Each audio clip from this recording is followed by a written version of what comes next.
आप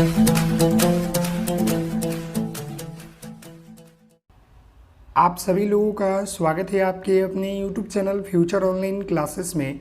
आज हम इस वीडियो में सीटेट 2023 के एग्ज़ाम के लिए EVS के सेट नंबर 9 को देखने वाले हैं, जो कि आपका प्लेटफॉर्म का वॉल्यूम 1 का सीट है। और यह जो प्रश्न है आपके 2022 ईस्वी में पूछे गए हुए हैं।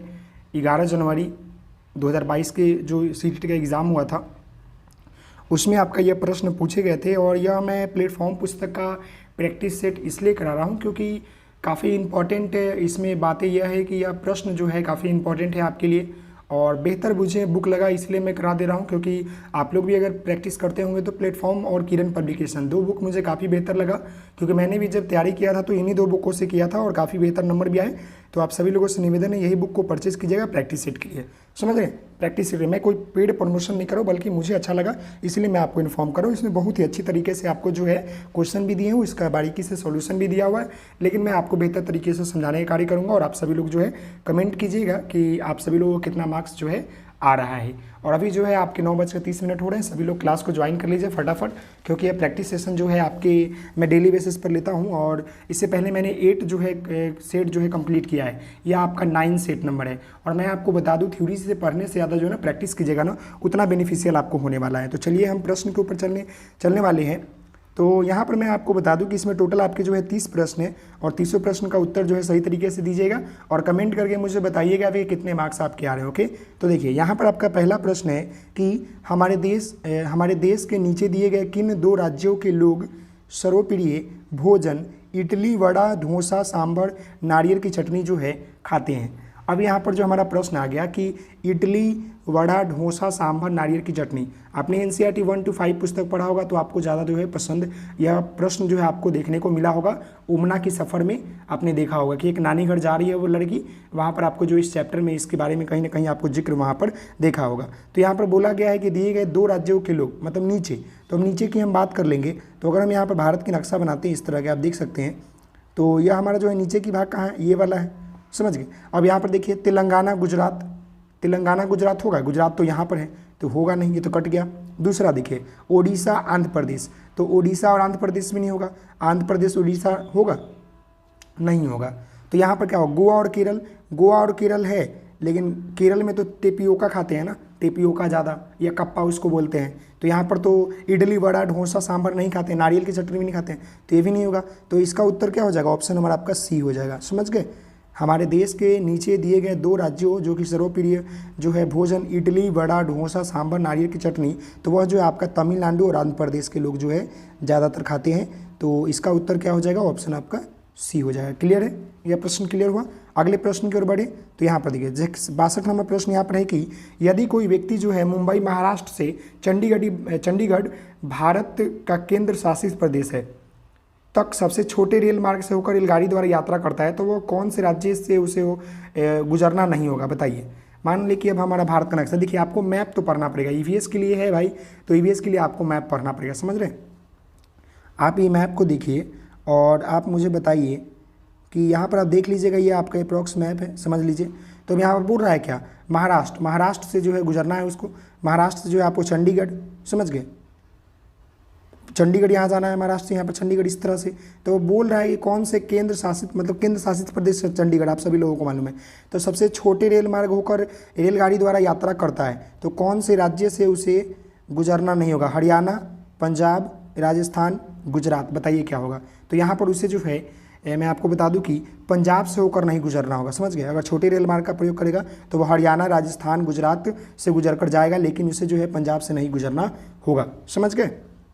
चंडीगढ़ आपका 2 जगह का आपका मालूम है ना, चंडीगढ़ कहाँ का, हरियाणा का भी चंडीगढ़ है और पंजाब का भी चंडीगढ़ है। तो ये जो है आपका हरियाणा वाला जा रहा है, ये आपका यहाँ नहीं जाएगा, हरियाणा की तरफ जाएगा, ये यहाँ नहीं जाएगा, ये हरियाणा की तरफ जाएगा, इसीलिए आपका इसका आंसर ऑप्शन बी होगा पंजाब, समझ गया। पंजाब से होकर उसे नहीं गुजरना होगा, लेकिन उसे महाराष्ट्र, आपका गुजरात हो गया, राजस्थान हो गया और आपका हरियाणा हो गया, उससे गुजरना पड़ेगा, समझ गए।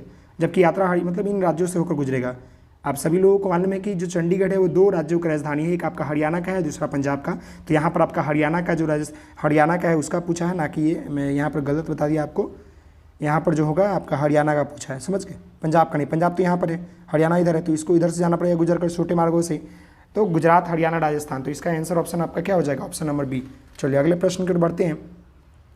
तो यहाँ पर देखिए ये आपका एनसीईआरटी से ही पुस्तक के इसका प्रश्न है। यहाँ पर बोल रहा है कि नीचे दिए गए किसी बालिका के उस कथन पर विचार कीजिए जो उसने किसी कैंप में आए विद्यार्थियों के समूह में कहा है।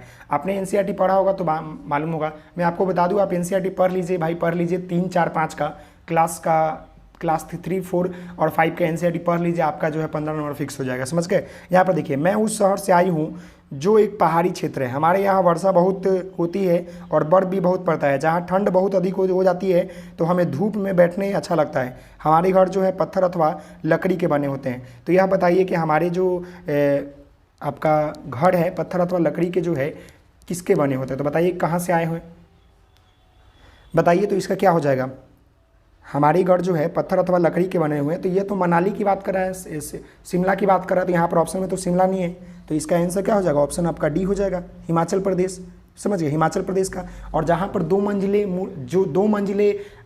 मंजिल की बात करता है, जहाँ पर पत्थर के बने होते हैं वहाँ भी ठंड होते हैं, यहाँ भी लकड़ी का प्रयोग होता है, तब जो है हमारा लद्दाख होता है। लेकिन यहाँ पर क्या बोला, यहाँ हमारे वर्षा बहुत होती है और बर्फ़ भी बहुत पड़ती है और ठंड भी बहुत अधिक होती है। तो हम लोग धूप में बैठना अच्छा लगता है। और हमारे घर जो है पत्थर अथवा लकड़ी के बने होते हैं। तो यह जो होता है आपका शिमला हिमाचल प्रदेश में होता है, समझ गए। लेकिन अगर वही बोलता है कि 2 मंजिला इमारत है, चूना पत्थर से रंगा होता है और पत्थर के होते हैं और ठंडे के दिनों में जो है हम लोग नीचे भी रह जाते हैं, तो वह क्या हो जाएगा, आपका लद्दाख हो जाता है, समझ गए। आगे बढ़ते हैं। तो यहाँ पर देखिए, अब यहाँ पर 64 नंबर आपका प्रश्न बोल रहा है कि कानपुर रेलवे स्टेशन से नई दिल्ली रेलवे स्टेशन की दूरी 400 कितना है, 32 किलोमीटर है। यानी कि यहाँ पर अब यहाँ पर दूरी दे दिया है कि दूरी कितना दिया है, देखिए यहाँ पर दूरी दे दिया है कितना, अब बेहतर तरीके से समझिएगा, 332 किलोमीटर यहाँ पर दे दिया है। कहाँ से, कानपुर से लेकर आपका दिल्ली का है। ये आपका कानपुर है और ये क्या है आपका यहाँ पर दिल्ली है, ये दिल्ली का दे दिया है, समझ गए। ये कानपुर से लेकर आपका दिल्ली का दे दिया है। अब यहाँ पर बोला है कोई ट्रेन नई दिल्ली रेलवे स्टेशन से 18/12/2021 को 18 तारीख से जो है चल रहा है, इतना बजे से प्रस्थान करेगा और 19 को इतना बजे कानपुर रेलवे स्टेशन पर पहुँच जाता है, समझ गए। तो यहाँ पर बोल रहा है कि 18 तारीख को, देखिएगा यहाँ पर 18 जो है तारीख को क्या कर रहा है कि वह 23:45, यानी कि 23:45 अगर तोड़िएगा तो समय में कितना हो जाएगा, देखिए 12 में कितना जुड़ेगा, 11, यानी कि 11:45 में जो है ये खुल रहा है। कब, रात का समय है, रात का समय। पहुँच कब रहा है, 19 तारीख को जो है कब पहुँच रहा है, ये 7 बज कर, देखिए 19 तारीख को जो है पहुँच रहा है 7:45 में, यह जो है 7:45 में पहुँच रहा है। तो 45 तो काट भी दीजिएगा तो यहाँ पर कितना का फर्क रहेगा, मान लीजिए कि नहीं भी काटिएगा तो 7:45 पहुँच रहा है, 7:45, तो ये दिन में पहुँच रहा है, समझ गए। ये रात में चढ़ा 18 को और दिन में पहुँचा। तो अब 11 बजे से लेकर 7 बजे के बीच की दूरी घटाइए तो 45 तो जीरो हो जाएगा। 11 में से 7 जाएगा तो कितना हो जाएगा, अगर 11 में 7 को घटा दिया जाए तो कैसे हो जाएगा, नहीं ना होगा, वैसे नहीं होगा, 4 हो जाएगा, 4 घंटा नहीं होगा, दुगना हो जाएगा ना, तो 4 4 8 हो जाएगा, 8 घंटा हो जाना चाहिए। समझिएगा, देखिए 11:45 में जो है ये रात में चढ़ा और ये 7:45 में दिन में उतर गया। तो बताइए 12:45, 1:45, 2:45, 3:45, 4:45, 5:45, 6:45, 7:45, यानी कि आपका अप्रॉक्स जो है कितना पूरा जो है आपको 8 घंटा समय लग गया। कितना लग गया, 8 घंटा समय लग गया इसको ट्रैवल करने में। अब यहाँ पर जो है क्या बोल रहा है कि इस ट्रेन की यात्रा की औसत चाल क्या होगी। चाल निकालना है तो हम सभी लोगों को मालूम है कि सबसे पहले तो हम क्या निकालेंगे, औसत चाल।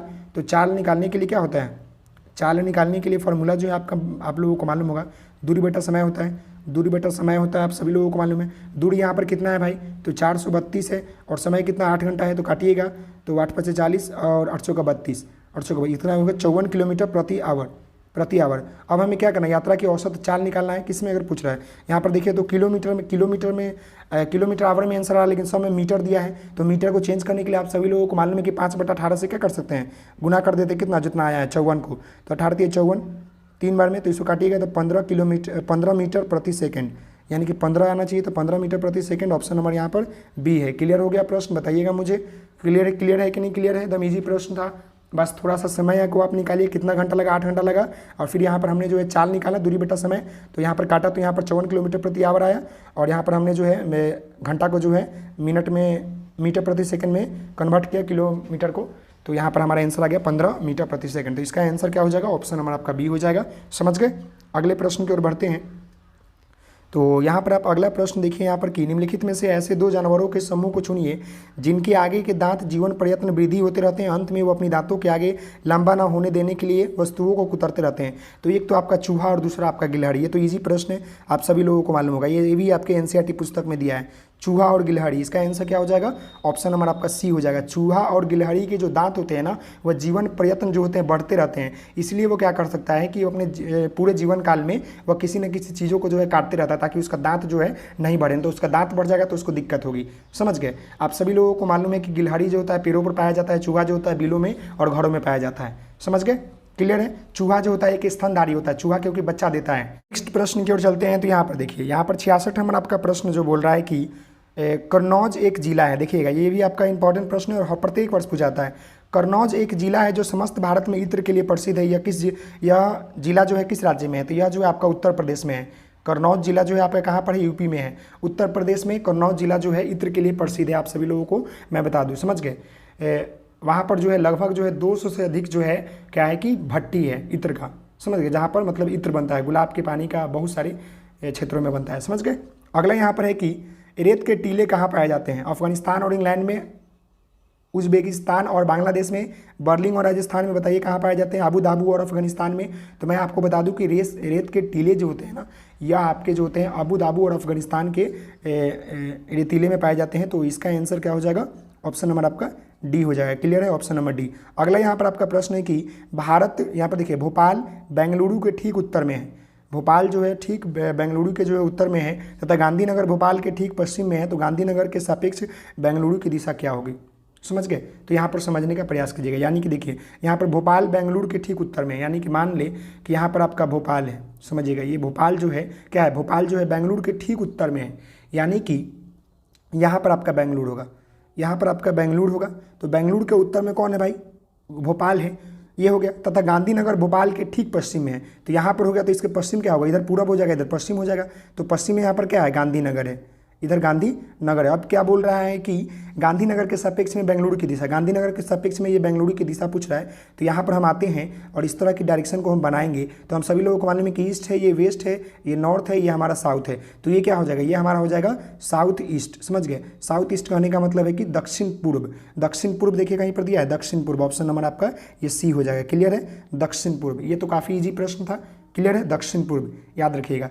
ये समझ में आया कि नहीं आया? समझ में एक बार और समझा दूं तो यहाँ पर ध्यानपूर्वक समझने का प्रयास कीजिएगा। ये देखिए, मैं आपको बता दूं, एक बार और समझा दूं ताकि आपको समझ में आ जाएगा। सबसे पहले तो आपको डायरेक्शन का मालूम होना चाहिए कौन है। ये आपका पूर्व होता है, समझिएगा। ये आपका जो होता है पश्चिम होता है, और ये आपका उत्तर होता है, ये आपका उत्तर होता है, और ये आपका दक्षिण होता है। और ये बीच में भी तो रहता है ना, ये बीच में भी रहता है। तो बीच वाला जो होता है ये आपका दक्षिण होता है, दक्षिण पूर्व होता है। ये आपका होता है उत्तर पूर्व होता है। ये आपका उत्तर पश्चिम होता है, उत्तर पश्चिम। और ये आपका दक्षिण पश्चिम होता है। समझ गए? अब यहाँ पर जो बोला है कि भोपाल, मान ले कि क्या, पहले पूरा पढ़िएगा तब लिखिएगा, तो ऐसे दिक्कत हो। देखिए, भोपाल बेंगलुरु के ठीक उत्तर में है। यानी कि यहाँ पर आपका जो है बेंगलुरु है, यहाँ पर क्या है? यहाँ पर आपका बेंगलुरु है। देखिएगा, बेंगलुरु हो गया। और इसके उत्तर तो ऊपर ही जाएगा। उत्तर में क्या है? यहाँ पर भोपाल है, ये आपका भोपाल हो गया। अब यहाँ पर बोला कि तथा गांधीनगर जो है भोपाल के ठीक पश्चिम में। अब यहाँ पर जो हम डायरेक्शन बनाएंगे तो ये हमारा पूरब हो जाएगा, ये हमारा पश्चिम हो जाएगा इधर, ये हमारा उत्तर, ये नीचे दक्षिण। तो ये पश्चिम में हमारा क्या है? यहाँ पर गांधीनगर है, यहाँ पर हमारा गांधीनगर है। अब बुरा ही गांधीनगर के सापेक्ष में जो है बेंगलुरु की दिशा पूछ रहा है। तो हम यहाँ क्या करेंगे? इसका डायरेक्शन पूछ रहा है भाई, इसका। तो अब यहाँ पर हम एक बूंदा देंगे और यहाँ पर एक खींचेंगे ऐसे, इस तरह से। तो हमें मालूम है कि हमारा ईस्ट होता है, ये हमारा वेस्ट होता है, ये हमारा नॉर्थ होता है, ये हमारा साउथ होता है। यानी पूरा पश्चिम उत्तर दक्षिण। तो ये हमारा क्या होगा? ये वाला डायरेक्शन पूछ रहा है, ये बीच वाला का। तो बीच वाला तो हमारा साउथ ईस्ट होगा ना। साउथ ईस्ट होने का मतलब है कि दक्षिण और पूर्व होगा। तो इसका आंसर क्या हो जाएगा? ऑप्शन नंबर आपका सी हो जाएगा। क्लियर है? बड़ी बारीकी से आपको समझा दिया। चलिए अगले प्रश्न की ओर चलते हैं। तो यहाँ पर देखिए, अगला प्रश्न यहाँ पर आपका बोल रहा है कि निम्नलिखित में से ब्रांज के बारे में सही कथन चुनिए। यह टीन और जस्ता का मिश्र धातु होता है। यह एक यौगिक है, यह कॉपर और टीन का मिश्र धातु है, यह कॉपर और जस्ता का संभावी मिश्रण है। अब यहाँ पर बताइए कि ब्रांज जो होता है, ब्रांज बनाने के लिए हम किसका किसका मिश्रण करते हैं? तो आप सभी लोगों को मालूम है कि ब्रांज में जो होता है कॉपर और टीन का मिश्रण होता है। क्या होता है? कॉपर और टीन का। तो इसका आंसर क्या हो जाएगा? कॉपर और टीन को हम लोग क्या कर सकते हैं? मिलाकर जो है ब्रांज बनाते हैं। समझ गए? ब्राउंज। तो इसका आंसर क्या हो जाएगा? ऑप्शन आपका हो जाएगा ऑप्शन नंबर सी। क्लियर है?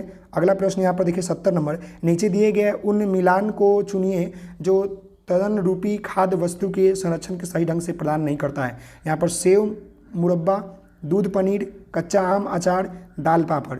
नीचे दिए गए उस मिलान को चुनिए जो तदनुसार खाद्य वस्तु के संरक्षण के सही ढंग को प्रस्तुत या प्रदान नहीं करता है। तो क्या हो जाएगा, यहाँ पर हो जाएगा दूध और पनीर। ये दूध और पनीर जो होता है ना, यहाँ पर क्या होता है, खाद्य वस्तु के संरक्षण के सही वस्तु को प्रदान नहीं करता। लेकिन सेव मुरब्बा सही है, कच्चा आम अचार ठीक है, दाल पापड़ ठीक है, लेकिन ये ठीक नहीं है, दूध पनीर ये खराब हो जाती है। तो इसका आंसर ऑप्शन आपका क्या हो जाएगा, बी हो जाएगा, क्योंकि दूध पनीर अधिक दिन तक नहीं रखा जा सकता है। बाकी हम लोग सेव मुरब्बा या कच्चा आम अचार दाल पापड़ को जो हम लोग रख सकते हैं, लेकिन दूध पनीर को जो है 1 से 2 दिन के ज़्यादा नहीं रख सकते हैं, समझ गए, क्योंकि वो फट जाएगी। अगला यहाँ पर प्रश्न देखिए आप 71 नंबर। तो यहाँ पर आपका 71 नंबर प्रश्न बोल रहा है कि हमारे देश के किस भाग में लोग के रहने के लिए बने बड़े 3 कोने टेंट को रेबो कहते हैं। देखिए काफ़ी इंपॉर्टेंट, और जानवरों के रहने के स्थान को लेखा कहा जाता है। तो कहाँ होता है, तो लेह और लद्दाख होना चाहिए ना भाई इसका आंसर, लेह और लद्दाख, समझ गए। अगर आपसे कोई पूछ लेगा कि हमारे देश के लेह और लद्दाख के लोग जो रहते हैं ना, वो बने 3 बड़े तिकोने टेंट में रहते हैं, जिसको हम लोग रेबो कहते हैं, और जानवरों को रखने के लिए स्थान को लेखा कहते हैं, समझ गए। ये काफ़ी महत्वपूर्ण प्रश्न, याद रखिएगा। हमारे देश के किस भाग के लोग रहने के लिए बड़े तिकोने टेंट और रेबो कहते हैं, तो वो आपका जो है लेह और लद्दाख है, समझ गए, क्लियर है।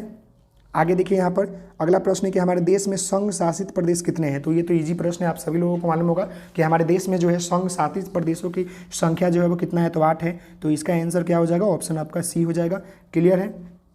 अगला यहाँ पर अपना प्रश्न देखिए, नीचे दिए गए उन 3 राज्यों के समूह को चुनिए जिससे सभी राज्यों के तट समुद्र अरब सागर स्थित है। तो यहाँ पर देखिए ये भारत की हम नक्शा यहाँ पर बना देते हैं, तो आप सभी लोगों को मालूम हुआ कि अरब सागर कहाँ है। ये हमारा हिंद महासागर है, ये हमारा ये हिंद महासागर हो गया, बंगाल की खाड़ी हो गया, अरब सागर इधर है। तो बताइए कौन कौन से है भाई, तो इधर आपका तो वो केरल हो गया, केरल हो जाएगा, और बताइए क्या क्या हो जाएगा, बहुत सारी चीज़ें हो जाएगी ना, क्या हो जाएगी बताइए, केरल कर्नाटक महाराष्ट्र सही है क्या, केरल कर्नाटक महाराष्ट्र सही है, बताइए। हाँ एकदम सही है, केरल कर्नाटक महाराष्ट्र, ये केरल हो गया, कर्नाटक हो गया, महाराष्ट्र, ये तीनों जो है आपका क्या है, अरब सागर से सटा हुआ है, अरब सागर से। देखिए केरल कर्नाटक महाराष्ट्र ये आपका सही है, उत्तर इसका ऑप्शन ही हो जाएगा, क्लियर है। ऑप्शन नंबर आपका ये। गुजरात महाराष्ट्र तमिलनाडु नहीं होगा, गुजरात भाई बीच में पड़ता है। आंध्र प्रदेश गुजरात तेलंगाना में नहीं होगा, केरल कर्नाटक उड़ीसा नहीं होगा, ये तो इधर हो जाएगा, बंगाल की तरफ हो जाएगा। तो ये तो आपका आंसर ऑप्शन ए हो जाएगा। अगले प्रश्न की ओर बढ़ते हैं। तो यहाँ पर देखिए अगला प्रश्न यहाँ पर आपका है कि छऊ नृत्य जो है किस राज्य से सामान्य लोग का नृत्य लोक नृत्य है। छऊ नृत्य जो है किस राज्य के सामान्य लोगों का नृत्य है। तो छऊ जो है यह आपका कहाँ का है बताइएगा। छऊ नृत्य जो है ना यह आपका जो है छत्तीसगढ़ का है। तो इसका आंसर क्या हो जाएगा, ऑप्शन आपका सी हो जाएगा। अगर उत्तर प्रदेश के भी प्रश्न पूछे तो वहाँ पर आपका रासलीला नौटंकी आता है, समझ गए। असम का पूछे तो आप सभी लोगों को मालूम है बिहू होता है। मिजोरम का एक सबसे आपका है वो क्या है, वो याद रखिएगा चिराव। चिराव नृत्य जो है मिजोरम का, ये भी पूछा हुआ है सीटेट में, याद रखिएगा, काफ़ी बार पूछता है तो याद रखिएगा। 1 मिनट, यहाँ पर देखिए चिराव, यहाँ पर याद रखिएगा।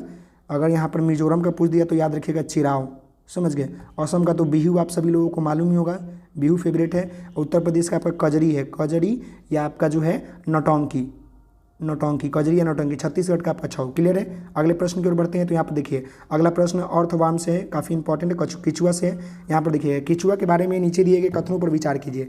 यहाँ पर पहला आपका देखिए कथन क्या है, केचुआ खेत में छेद बनाते हैं जो वायु और जल में मृदा तक पहुँचाने के लिए रास्ता जो होता है आसान रास्ता होता है। ये बात एकदम सही है, ये बात सही है। दूसरा देखिए केचुआ खेत में छेद बनाकर जमीन को पोली बनाते हैं, क्या ये बात सही है। ये भी बात सही है भाई, ये भी बात आपका सही है, पोली बनाता है यानी फर्टाइल बनाता है। केचुआ मुख्य फसल को खरपतवार से बचाते हैं, नहीं, खरपतवार को वो खाता है, बचाते नहीं है, ये गलत है। केचुआ का मल मृदा को उर्वरक उपजाऊ बनाते हैं, जी हाँ ये सही है, ये आपका क्या है एकदम सही है। तो ये भी आपका सही है, यानी कि ऑप्शन इसका देखिए 1 2 4, यहाँ पर ऑप्शन नंबर 4 नंबर आपको दिख रहा है, ऑप्शन नंबर डी यहाँ पर दिखा, ये ऑप्शन नंबर आपका डी, क्लियर है। नेक्स्ट प्रश्न यहाँ पर आपका है कि 76 नंबर। अब यहाँ पर आपसे पेडागोजी स्टार्ट हो जाएगा। मिश्रित लर्निंग मोड, यहाँ पर देख सकते हैं कि मिश्रित लर्निंग मोड में ईवीएस पढ़ाने के फ़ायदे हैं। यहाँ पर पहला ऑप्शन है विद्यार्थी कहीं से भी कक्षा में शामिल हो सकता है, ये बात आपका एकदम सही है। मिश्रित लर्निंग मोड में ईवीएस के जो निम्नलिखित जो फ़ायदे हैं कि विद्यार्थी कहीं से भी जो है कक्षा में शामिल हो सकता है। दूसरा, विद्यार्थी को शिक्षक एवं साथियों बातचीत करने को मिलता है, मतलब मौका मिलता है। तो ये भी आपका जो बात है वो क्या है, सत्य है कि मिश्रित लर्निंग मोड में जो है बच्चों से, टीचर से और बच्चों से बातचीत करने का मौका मिलता है। तीसरा देखिए यहाँ पर विद्यार्थियों को कक्षा के दौरान चौकन्ना रहने की आवश्यकता नहीं है, नहीं चौकन्ना होने की आवश्यकता है, ये तो गलत हो गया, ये आपका गलत हो गया। विद्यार्थी अपने ऑनलाइन से सीखी हुई बातें घर समुदाय में पूरा गतिविधियों में पूरा कर सकते हैं, ये बात सही है। ये बात सही है कि बच्चे जो है घर परिवार में पूरा कर सकते हैं। तो इसका मतलब कि आपका जो सही उत्तर होगा वो क्या होगा, ऑप्शन ए, ऑप्शन 2 और ऑप्शन 4, यानी कि ऑप्शन नंबर यहाँ पर सी हो गया, 1 2 4, 1 2 4। क्लियर है, 1 2 4। चलिए अगले प्रश्न की ओर बढ़ते हैं। तो यहाँ पर अगला प्रश्न आपका यहाँ पर 76 नंबर है, और 76 नंबर यहाँ पर बोल रहा है, 77 नंबर प्रश्न है कि निम्नलिखित में से कौन सी वीडियो कॉन्फ्रेंसिंग ऐप के माध्यम से ईवीएस पढ़ाने के समकालीन सिंक्रोनस शिक्षण की विशेषताएं हैं। यहाँ पर देखिएगा, वीडियो कॉन्फ्रेंसिंग ऐप के माध्यम से ईवीएस पढ़ाने के समकालिक शिक्षण की विशेषताएं हैं। पहला ऑप्शन देखिए, विद्यार्थी किसी भी समय में कक्षा में शामिल हो सकते हैं। पहला, नहीं, किसी में नहीं। अगर ऑनलाइन पढ़ा रहे हैं, मैं अभी आपको पढ़ा रहा हूँ तो 9:30 बजे का समय दिया हूँ, तो उसी समय ना शामिल होगा, उससे पहले तो होगा नहीं, तो ये तो गलत हो गया। दूसरा, शिक्षक और विद्यार्थी वास्तविक समय में बातचीत करने में सक्षम है, वास्तविक समय में बातचीत करने में सक्षम है, ये बात सही है। तीसरा देखिए, जब भी वे शामिल होते हैं विद्यार्थी को ऑनलाइन क्लास का पाठ्य वस्तु मिल जाता है। नहीं, ऐसा थोड़ी है, समय पर न चालू होगा। चौथा देखिए, शिक्षक किसी भी समय पाठ्य सामग्री साझा करने में सक्षम होते हैं जिसकी विद्यार्थी किसी भी समय प्रयोग कर सकता है। नहीं, ऑनलाइन में ये नहीं होता है, रिकॉर्डेड में होता है लेकिन ऑनलाइन में नहीं होता है। तो इसका उत्तर क्या हो जाएगा, ऑप्शन आपका केवल 2 नंबर हो जाएगा, शिक्षक और विद्यार्थी वास्तविक समय में बातचीत करने में सक्षम होते हैं। क्लियर है, अगले प्रश्न की ओर बढ़ते हैं। तो यहाँ पर देखिएगा, अगला प्रश्न यहाँ पर आपका 78 नंबर बोल रहा है कि स्वास्थ्य, देखिए स्वास्थ्य कक्षा में 4 की ईवीएस शिक्षक ने कई तरह के पौधे जैसे घास, बांस, गुलाब, केला, बरगद, ताड़ के पेड़ का वीडियो दिखाती है और सभी पेड़ पौधों के आकार, पत्ते, तने और फूलों के विद्यार्थियों पर चर्चा करती है। इस गतिविधि में सबसे उपयुक्त उद्देश्य विद्यार्थियों को ध्यान आकर्षित करना है, खाली स्थान की तरफ है। क्या करना है, पौधों के भाग, पौधे और पेड़ों के बीच का अंतर, पेड़ पौधों के वर्ग के भीतर मौजूदा भिन्नता, मानव के लिए पौधा का महत्व। बताइए किसके ऊपर जो है, मतलब शिक्षक जो है, स्वास्थ्य जो है, एक टीचर है जो एक कक्षा 4 की ईवीएस की शिक्षिका है, वह कई तरह के पेड़ जैसे कि घास, बांस, गुलाब, केला, बरगद आदि पेड़ों के जो है वीडियो दिखाती है, सभी के पत्ते के आकार, तनों के आकार के बारे में बताती है। तो इस गतिविधियों के माध्यम से उपयुक्त उद्देश्य जो है विद्यार्थियों का ध्यान आकर्षित करना है। किस तरफ, बताइए किस तरफ उनका ध्यान आकर्षित करना है, तो पेड़ पौधों के वर्ग के भीतर मौजूदा भिन्नता को आकर्षित करना। मतलब वो दिखाकर क्या दर्शाना चाहती है कि पेड़ पौधे जो है कितने प्रकार के होते हैं, उनके भिन्नता क्या होते हैं, वही सब दिखाना चाहती है। तो इसका आंसर क्या हो जाएगा, ऑप्शन आपका सी हो जाएगा। क्लियर है। नेक्स्ट यहाँ पर आपका प्रश्न है कि रीता एक ईवीएस शिक्षिका थीम खाद्य पढ़ाते हुए कक्षा 5 के विद्यार्थियों को पड़ोस के घरों में विभिन्न खाद्य संरक्षण विधियों का सर्वेक्षण करने के लिए कहती है। इस सर्वेक्षण का सबसे अधिक उपयुक्त उद्देश्य क्या होगा। पहला ऑप्शन, विभिन्न व्यक्तियों के प्रति संवेदनशील बनाना, ये बात सही है, ये होगा। दूसरा, सर्वेक्षण करने की कौशल क्षमता का आकलन करना, आकलन नहीं करना, वो तो अभी सीखेगा ना, तो आकलन नहीं करना। समुदाय से प्रत्यक्ष रूप से जानकारी एकत्र करने का अवसर प्रदान करना, ये आपका सही है। चौथा, समुदाय के साथ बातचीत करने का अवसर प्रदान करना, ये भी आपका सही है। यानी कि ऑप्शन नंबर 1, 3 और 4, ऑप्शन नंबर देखिए 1, 3, 4 कहाँ पर मिल रहा है, ऑप्शन नंबर बी में देखिए मिला, ऑप्शन नंबर बी में आपको मिला 1, 3, 4, तो इसका आंसर क्या हो जाएगा, ऑप्शन नंबर बी। क्लियर है। आप सभी लोग को कमेंट जरूर कीजिए कितने आपके मार्क्स आ रहे हैं, समझ रहे हैं।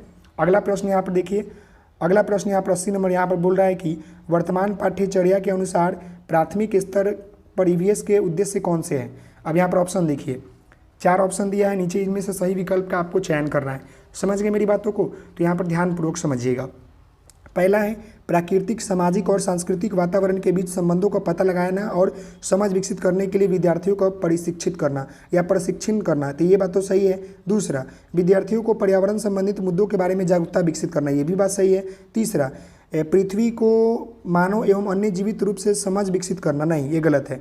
ईवीएस के विभिन्न शिक्षण शास्त्र को समझाना, नहीं ये भी गलत है। तो इसका आंसर ऑप्शन आपका बी हो जाएगा। 1 और 2 जो है केवल आपका सही उत्तर है इसमें से, जो बोल रहा है कि वर्तमान पर्यावरण के अनुसार जो है प्राथमिक स्तर पर ईवीएस के जो उद्देश्य हैं वो आपका क्या है, प्राकृतिक, सामाजिक और सांस्कृतिक वातावरण के बीच जो है संबंधों का पता लगाना और समझ विकसित करने के लिए। और दूसरा आपका क्या है, विद्यार्थियों को पर्यावरण संबंधित मुद्दों के बारे में जागरूकता विकसित करना। ये जो आपका 2 चीज़ें है वो सही है, बाकी आपका गलत है। तो इसका आंसर ऑप्शन आपका बी हो जाएगा। अगले प्रश्न को यहाँ देखते हैं। तो अगला प्रश्न यहाँ पर आपका है कि देखिए यहाँ पर अगला प्रश्न आपका यहाँ पर 81 नंबर है।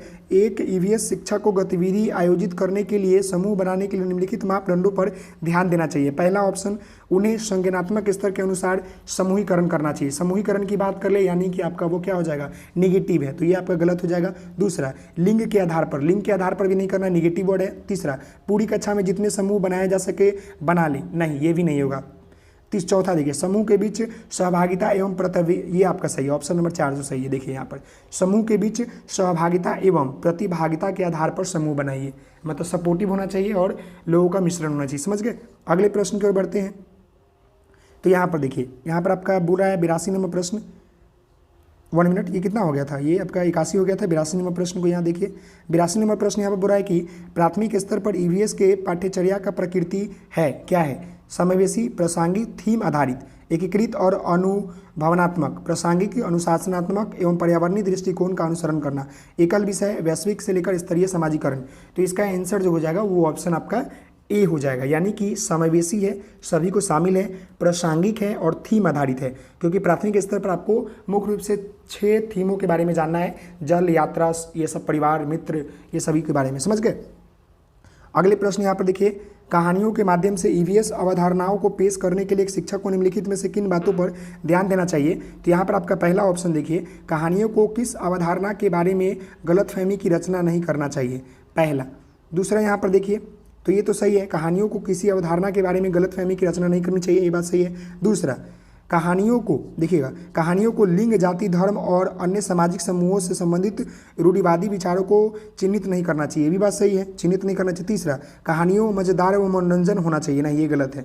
चौथा, कहानियों ऐसी होनी चाहिए कि जो कि विद्यार्थी उनसे जुड़ाव महसूस करे, यह आपका सही है। तो ऑप्शन नंबर आपका सी हो जाएगा। 1, 2 और 4 जो है आपका सही है, क्या है? 1, 2, 4 सही है, बाकी आपका तीसरा गलत है। कहानियाँ मजेदार है वो मनोरंजक नहीं होना चाहिए, ऐसा कहानी होना चाहिए जिससे बालक कुछ सीखे, बालक को कुछ समझ में आए। समझ गए? क्लियर यहाँ तक? चलिए अगले प्रश्न की ओर बढ़ते हैं। तो यहाँ देखिए, अगला प्रश्न यहाँ पर आपका बोल रहा है 84 नंबर, क्या देखिएगा, समझिएगा। यहाँ पर आपका 84 नंबर प्रश्न बोल रहा है कि एक ईवीएस शिक्षक अपने विद्यार्थियों को मानचित्र कौशल के मन में बैठाने के लिए निम्नलिखित क्रियाकलापों में किनको करने के लिए कहेगा? मानचित्र में बुनियादी दिशाओं का पता लगाना, मानचित्र बुनियादी स्तरों का दिशा पता लगाना, मानकृत मानचित्र बनाना, अपने बनाए गए मानचित्र एवं प्रतीकों का उपयोग करना, मानकृत मानचित्र प्रतीकों का उपयोग करते हुए मानचित्र का व्याख्या करना। बताइए क्या होगा? तो यहाँ पर ध्यानपूर्वक देखिएगा कि एक शिक्षक जो होगा ईवीएस का, वो मानचित्र कौशल को विकसित करने के लिए, मन में बैठाने के लिए वो कहेंगे कि मानचित्र में बुनियादी दिशाओं का पता लगाए। सबसे पहले तो दिशा का पता लगाइए, मानकीकृत मानचित्र बनाना यानी कि मानव द्वारा बनाया गया मानचित्र बनाइए, अपने बनाए गए मानचित्र में प्रतीक का उपयोग करना, ये भी बात सही है, ये भी बात सही है। तो इसका आंसर ऑप्शन आपका डी हो जाएगा, 4 नंबर। क्लियर है? इसका आंसर क्या हो जाएगा? ऑप्शन नंबर आपका डी नंबर, 4 नंबर हो जाएगा। क्लियर है ना? चलिए अगला 85 नंबर देखिए। 85 नंबर यहाँ पर आपका प्रश्न बोल रहा है कि एक ईवीएस शिक्षिका एक चर्चा के दौरान बताती है कि राजस्थान के गांवों में लोग स्थानीय रूप से उपलब्ध सामग्रियों अपना घर बनाते हैं, जबकि मुंबई जैसे शहरों में सीमेंट, ईंट, कांच और टाइल्स जैसे सामग्री खरीद कर बनाते हैं। इस चर्चा का आकलन के लिए सीखने का प्रतिफल क्या होगा? अवलोकन और रिकॉर्डिंग, विश्लेषण, प्रयोग, तुलना करना और विश्लेषण। तो इसका आंसर क्या हो जाएगा बताइए?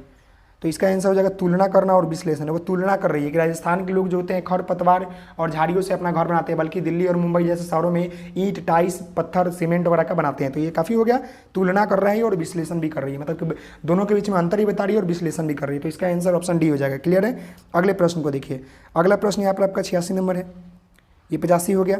यहाँ पर 86 नंबर देखिए, एक ईवीएस शिक्षिका चाहती है कि अपने विद्यार्थियों पानी को बर्बादी करने वाले लोगों के विभिन्न दैनिक गतिविधियों का व्यवहारों का पता लगाए, निम्न में से कौन सी रणनीति इन उद्देश्य की पूर्ति के सबसे उपयुक्त है। यानी कि एक शिक्षक चाह रही है ईवीएस के कि उसका विद्यार्थियों जो है पानी की बर्बादी करने वाले लोगों के विभिन्न दैनिक गतिविधियों और व्यवहारों का पता लगाइए। तो यहाँ पर जल से संबंधित वृत्त चित्र और फिल्में, एक नाले पानी के निकासी का भ्रमण करना, पड़ोसी में परिवारों की बातचीत, प्रतिदिन एक परिवार द्वारा उपयोग किए गए पानी की मात्रा का अनुमान। तो इसका आंसर जो हो जाएगा वो ऑप्शन आपका डी हो जाएगा। यानी छात्रा चित जो आपका शिक्षक है वो चाहती है कि हमारे जो बच्चे हैं प्रतिदिन एक परिवार द्वारा उपयोग किए गए कितने पानी का खर्चा है, क्या है, उसके बारे में जानकारी प्राप्त करें इस माध्यम के माध्यम से। समझ गए? अगले प्रश्न को चलते हैं। 87 नंबर, यहाँ देखिए, यहाँ पर आपका प्रश्न निम्नलिखित में से कौन सा प्राथमिक स्तर का पर्यावरण शिक्षण का अपठित घटक है? बताइए। यहाँ पर बोल रहा है, बताइए अपठित घटक कौन है? पाठ्य पुस्तकें, बच्चों का वातावरण, भाषाई दक्षता, रोल प्ले और भूमिका निर्वाह। तो इसका जो आंसर हो जाएगा वो ऑप्शन आपका बी हो जाएगा, बच्चों का वातावरण सबसे महत्वपूर्ण होता है, प्राथमिक स्तर के पर्यावरण शिक्षण का घटक होता है। समझ गए? उसके बाद आपका पाठ्य पुस्तकें, भाषाई क्षमता, रोल प्ले, भूमिका वगैरह आते हैं। समझ गए? क्लियर है? अगले प्रश्न की यहाँ देखते हैं। तो 88 नंबर प्रश्न देखिए, एक ईवीएस शिक्षक के रूप में आप प्राथमिक कक्षाओं के लिए पाठ्य पुस्तक के चयन में किन मापदंडों को सबसे महत्वपूर्ण मानेंगे? पहला, पाठ्य पुस्तक में लिंग, जाति, धर्म से संबंधित कोई रूढ़िवादिता नहीं होनी चाहिए। पहला, क्या ये सही है? हाँ भाई ये सही है, ये नहीं होना चाहिए। मतलब सबसे महत्वपूर्ण मांगेंगे कि वहाँ पर जो है जाति, लिंग, जाति, धर्म के बारे में, किसी के बारे में भेदभाव नहीं होनी चाहिए। दूसरा, पाठ्य पुस्तक में भाषा मानक भाषा होनी चाहिए। ये भी सही है, मानक भाषा होनी चाहिए कि नहीं चाहिए? चाहिए ना? हाँ नहीं, ये गलत, मानक भाषा नहीं होनी चाहिए, नहीं होनी चाहिए। यही तो मैं पूछ रहा हूँ आपसे, मानक भाषा नहीं होनी चाहिए। समझ रहे? तीसरा, पाठ्य पुस्तक की कीमत कम और पतली होनी चाहिए। नहीं, जरूरत के अनुसार से होनी चाहिए, पतली मोटी नहीं होनी चाहिए। समझ गए? अगला देखिए, पाठ्य पुस्तक सचित्र और आकर्षक होनी चाहिए। ये बात सही है, बच्चों का जो है ना पाठ्य पुस्तक आकर्षक और सहचित्र होने, मतलब चित्र वाला होना चाहिए और आकर्षक होना चाहिए। बच्चों का अगर पुस्तक देखिएगा तो ज़्यादातर चित्र वाले मिलेंगे और आकर्षक मिलेंगे। तो इसका आंसर क्या हो जाएगा? 1 नंबर और आपका 4 नंबर सही है। तो ऑप्शन नंबर 1 और 4 यहाँ देखिए ए में। क्लियर है? यहाँ पर क्लियर हो गया। अगले प्रश्न की ओर बढ़ते हैं। तो यहाँ पर देखिए अगला प्रश्न, यहाँ पर आपका बोला एक कक्षा 5 के विद्यार्थियों के लिए लिंग, जेंडर, रूढ़िवादिता सिखाने के लिए निम्न में से कौन सा संसाधन सबसे उपयुक्त होगा? सदस्यों के बीच कार्य आवंटन कर पता लगाने के लिए घरों का सर्वेक्षण। पहला, समझ गए? दूसरा, अखबार में लिंग सशक्तिकरण पर कहानियाँ। तीसरा, सफल महिलाओं की कहानियाँ। चौथा, महिला स्वास्थ्य पेशेवर की संख्या का पता लगाने के लिए अस्पतालों का भ्रमण। तो यहाँ पर जो आंसर होगा ना वो ऑप्शन आपका हो जाएगा ए नंबर, यानी कि सदस्य के बीच कार्य आवंटन का पता लगाने के लिए घरों का सर्वेक्षण करने के लिए कहना कि तब जाकर जो है वो लिंग, रूढ़िवादिता, लिंग, जेंडर के बारे में जानेगा कि माता पिता क्या करते हैं, मम्मी का काम क्या है, पिता का काम क्या है, दीदी का काम क्या है, भाई का काम क्या है। तो इसका आंसर क्या हो जाएगा? ऑप्शन आपका ए हो जाएगा। क्लियर है? अगले प्रश्न की ओर बढ़ते हैं। तो यहाँ पर अंतिम प्रश्न देखिए, आपका 30वां नंबर प्रश्न है ईवीएस का, ये सेट नंबर 9 है। एक ईवीएस शिक्षक के रूप में आपको अपने विद्यार्थियों को रिपोर्ट कार्ड में प्रक्रिया कौशल के दक्षता के स्तर पर विवरण देना है। निम्न में से कौन सी रिपोर्टिंग सबसे उपयुक्त होगी? यहाँ पर देखिए, विवरणात्मक रिपोर्ट, अक्षरों में ग्रेड, क्रम निर्धारित और संख्याओं में ग्रेड। तो इसका जो आंसर होगा वो ऑप्शन आपका हो जाएगा 1 नंबर, विवरणात्मक रिपोर्ट जो होगा सबसे बेस्ट होगा। अक्षर का ग्रेड हो या संख्याओं का ग्रेड होता है या क्रम निर्धारित मापन हो, ये सभी चीज़ें जो होती है गलत होती है। तो इसका आंसर क्या हो जाएगा? ऑप्शन नंबर आपका ए हो जाएगा। क्लियर है? तो आशा करता हूँ कि आपका ये ईवीएस का जो सेट नंबर था ये आपका 9 नंबर था। इसमें मैंने 30 महत्वपूर्ण प्रश्न कराया जो कि आपका जो है 11 जनवरी 2023 का 2022 का पूछा हुआ प्रश्न है। तो आप सभी लोगों से निवेदन करता हूँ 30 में आपके कितने मार्क्स आए, आप सभी लोग जो है कमेंट करके मुझे बताइए कि आपके 30 में कितने मार्क्स आ रहे हैं। मिलते हैं नेक्स्ट वीडियो में, तब तक के लिए धन्यवाद। Thank you so much. जय हिंद, जय Bharat, good night, take care, bye bye. आप सभी लोग इसी तरह मन लाएंगे, पढ़ाई करते रहिए। Good night, okay, take care, bye bye.